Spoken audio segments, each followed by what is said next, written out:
짜잔! 반갑습니다, 여러분. 지난 영상에서는 우리가 나쁜 일이다 라고 생각하는 어떤 사고에서 어떻게 긍정을 선택할 수 있을까 라는 걸 함께 해봤는데요. 방법은 세상에 공짜는 없다 라는 문장을 통해서 뭔가를 얻기 위해서는 뭔가 잃어야 하듯이 뭔가 잃으면 반드시 뭔가를 얻어야 된다 라는 논리로 여러분들이 사건 사고에서 긍정을 선택하는 방법을 배웠습니다. 저희 집의 불난 사건을 이야기를 했고요.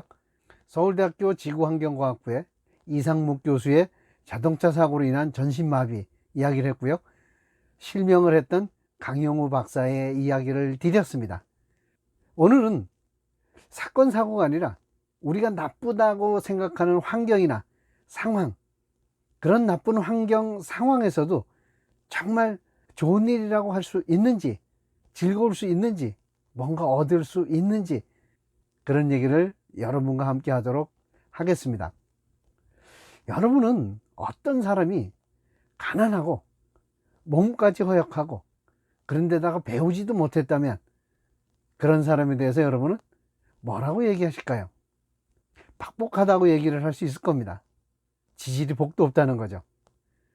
여러분들이 가난하고 허약하고 못 배운 것이 지질이 복도 없다라고 얘기하는 것은 가난하고 못 배우고 허약한 것이 불우한 환경이고, 그런 환경에서는 성공 가능성, 행복 가능성이 현저히 떨어진다, 어쩌면 불가능하다라는 생각을 하고 있기 때문일 겁니다. 그럼 과연 가난하고 허약하고 못 배운 것이 정말 나쁜 것인지, 그런 것 덕분에 잘 될 수는 없는 건지, 일본의 파나소닉의 회장 마쓰시다 고노스케에 대한 이야기를 할 텐데요. 이 이야기는 두 가지로 이야기를 할 겁니다. 인터넷에 돌아다니는 얘기가 있고요. 그 다음에 이 회장의 최측근이라고 하는 행복한 삶 추구 연구소의 부사장이 하는 이야기를 두 가지를 할 텐데요. 어느 게 맞고 어느 게 틀린지는 잘 모르겠습니다. 어디서부터 시작된 얘기인지 모르겠지만 인터넷에 회자되는 얘기가 있고요. 그 회자되는 얘기가 너무 그럴싸하고 우리 주변에서 정말 그럴 수 있다, 그렇게 생각할 수 있다 라는 내용이라서 인용을 하고요. PHP 연구소, 행복한 삶 추구 연구소의 부사장 얘기는 사실인 것 같아요. 그 두 가지를 같이 이야기를 드리도록 하겠습니다. 이분이 우리 나이로 96세까지 사셨는데요. 90세쯤에 어떤 곳에는 기자라고 하고요, 어떤 곳에는 조수라고 하는데요. 기자든 조수든 물어봤대요. 회장님은 어떻게 해서 이렇게 크게 성공할 수 있으셨습니까? 라고 물어봤더니 이분이 하시는 얘기가, 나는 세 가지 하늘의 큰 은혜를 입고 태어났네 라고 얘기를 했다는 거예요. 그 세 가지가 가난이고 허약하고 못 배운 거랍니다. 결국 이분은 가난하고 허약하고 못 배운 것 때문에 성공할 수 있었다는 얘기인데요. 인터넷에 회자되는 얘기를 먼저 좀 드리겠습니다. 가난인데요, 가난했기 때문에 열심히 살지 않으면 안 된다는 것을 배웠다. 그래서 열심히 노력했다. 그리고요, 허약한 것은 허약했기 때문에 건강의 소중함을 미리 깨달아서 90세인 나이에도 냉수마찰을 하는 등 건강관리에 신경을 써서 굉장히 건강한 몸을 유지할 수 있었다. 그리고 못 배운 것은 못 배웠기 때문에 누구에게도 물어볼 수 있었다. 모르는 건 당연하다. 만약에 내가 대학교를 나왔다면 아무에게나 모르는 것을 물어볼 수 없었을 것이다. 그래서 그렇게 물어봤기 때문에 많은 사람들의 지식과 지혜를 얻을 수 있었다. 그래서 나는 성공했다 라고 이야기를 했다는 거예요. 이것이 인터넷에 회자되는 얘기입니다. 그런데 이분이 운영하는 행복한 삶 추구 연구소라는 그 연구소의 부사장의 얘기는 조금 다릅니다. 이분은 초등학교 중퇴를 하셨는데요. 초등학교 중퇴할 때까지 아버님이 양곡 도매상을 하셨대요. 그럼 사실 양곡 도매상이면 좀 사는 집이죠. 그런데 지금으로 따지면 옵션 같은 걸 하셨나 봐요. 한순간 가산을 탕진하셨대요. 그래서 그때부터 이제 가난한 거죠. 그러니까 아주 어린 시절에는 유복하게 태어난 게 아닌가 싶어요. 그래서 가난에 대한 얘기는 PHP 연구소, 행복한 삶 출구 연구소 부사장이 이야기를 안 해요. 근데 허약한 것은 이야기를 하세요. 허약한 것은 허약했기 때문에 건강의 소중함을 아는 게 아니라 허약했기 때문에 직장 생활을 할 수가 없었답니다. 왜? 직장 생활에 충실할 수 없었으니까요. 그래서 자기 사업을 할 수밖에 없었고 일찌감치 전기업을 시작할 수 있었다는 거예요. 그리고 허약했기 때문에 스스로 일을 못했답니다.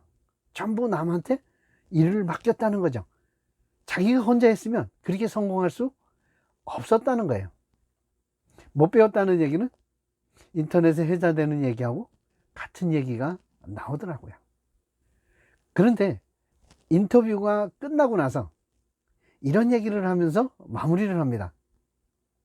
이렇게 불행한 환경은 나를 이만큼 성장시켜 주기 위해서 하늘이 준 시련이라고 생각되어 감사한 마음으로 살아가고 있다네 라고 인터뷰를 마쳤습니다. 자, 처음 인터뷰 시작할 때요, 하늘에서 큰 은혜를 3가지를 받았다고 했어요. 그게 뭐냐? 가난하고 허약하고 못 배운 거라 그랬어요. 그런데 마지막에 그런 환경을 불행한 환경이라고 했고요, 그 다음에 시련이라고 했어요. 여기서 좀 이상한 부분을 좀 찾아낼 수 없으시나요? 한번 찾아보시죠. 찾아보셨나요?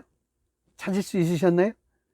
자, 큰 은혜와 불행한 환경과 시련을 같은 의미로 사용하셨습니다. 자, 큰 은혜가 불행한 환경이고 시련이라고 이야기할 수 있는 건가요? 불행한 환경이라고 표현하면 안 되죠. 시련이라고 표현하면 안 되죠. 은혜인데, 예를 들어서 이런 겁니다. 올림픽에 출전하거나 큰 대회에 출전하는 스포츠 선수들이 메달을 따고 나서 감독이나 코치에 대한 얘기를 하는 경우가 있습니다. 코치나 감독의 헌신적인 노력이 아니었으면 내가 이 자리까지 올 수가 없었다 라고 얘기를 해요. 근데 그 코치와 감독은 정말 이 선수가 열심히 노력할 수 있도록 채찍질하고 나태해졌을 때는 정말 혹독하게 훈련을 시켰던 그런 코치와 감독입니다. 그런 과정에 한시도 쉬지 못하게 하고 혹독하게 훈련을 시킨 코치와 감독을 우리는 나쁜 사람이라고 표현하나요?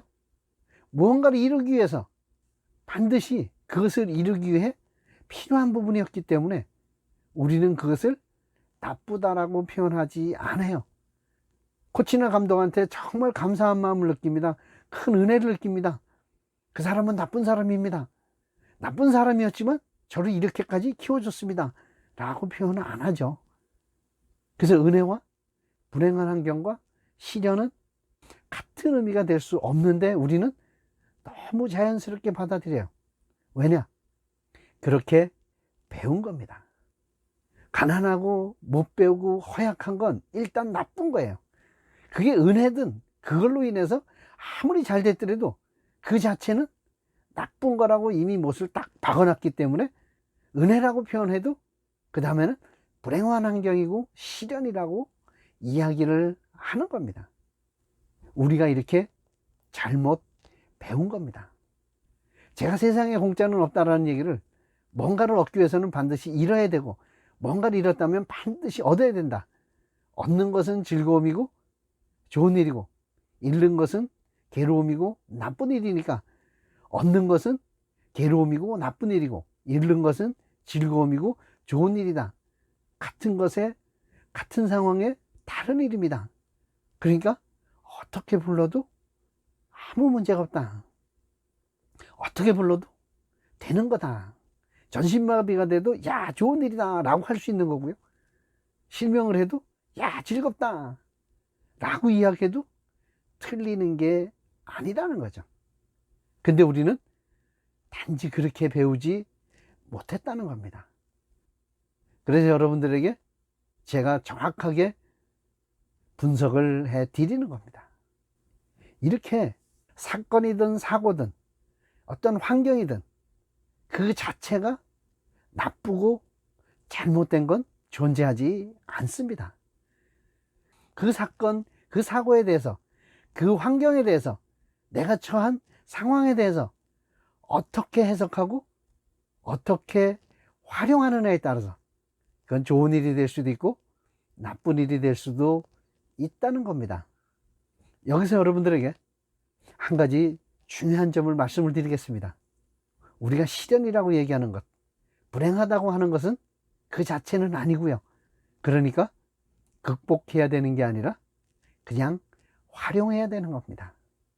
그러니까 세상에 존재하는 모든 것은 우리의 성장을 돕기 위해서 일어난 건데, 우리는 이거는 나쁜 거다, 이거는 불행한 거다 라고 정해놓은 그 틀 안에서 벗어나지 못하기 때문에 지금 이런 생각들을 이해하기가 굉장히 어려운 거다. 그래서 여러분들의 생각을 확인하고 의심하고 점검해서 바꾸라는 겁니다. 어떤 상황도 긍정을 선택할 수 있습니다. 긍정을 선택해야만 된다는 게 아닙니다. 긍정을 선택하면 기분이 좋은 거고요. 여러분들이 생산성이 높아지고 여러분들이 행복하고 여러분이 창의적인 사람이 되는 거고요. 그렇지 않고 부정을 선택하면 괴로운 겁니다. 기분이 나쁘고요.